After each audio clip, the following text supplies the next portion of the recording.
PMS may be just a myth. Let me say that again. PMS may be just a myth. I don't believe it. But it's according to a group of researchers, women, by the way, who say there's no clear link between women's negative moods, we don't have those, and the premenstrual phase of their cycle.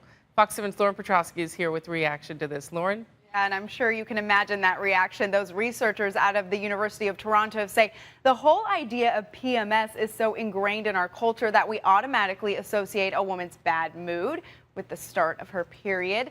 And they want to challenge that idea. But some say PMS is a very real thing.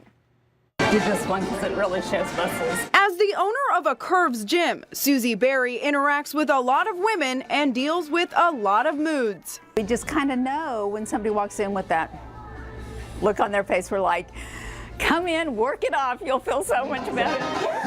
That's her answer to a bad mood, even those that are blamed on PMS or premenstrual syndrome. Gynecologist Dr. Kimberly Lohr says there are two components of PMS. One is physical, which is bloating and cramping and things like that. And then the other component is behavioral, and that's mood symptoms, irritability, difficulty concentrating. It's that second component, the emotional one, that a group of Canadian researchers are calling into question. They gathered more than 40 studies and found no clear evidence that supports a premenstrual negative mood exists in the general female population. Absolutely, I would argue with it. Yeah, about 1/3 of the month is miserable. And Dr. Lohr has seen many women that feel the same way. I definitely think it's real because we treat people for it and they get better. The research aims to challenge the widespread belief that a woman's bad mood should be blamed on her premenstrual cycle.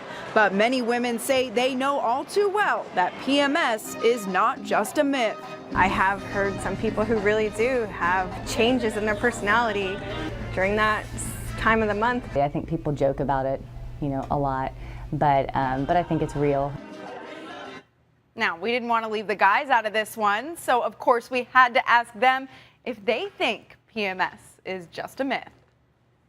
When women are getting near their time of their month, there are hormonal imbalances and acting accordingly. I think it's played out a little more than it should be. Yeah, sort of an excuse, but it's a real thing, but over-exaggerated. I definitely think it's a real thing, because to think otherwise would get me killed back home. But no, I think it's a real thing. I think it's a medical condition that women go through, and I'm really glad I don't. Yep. And again, surprisingly to some, maybe, it was women who did this study. And you can tell us what you think about all this on our My Fox Austin Facebook page.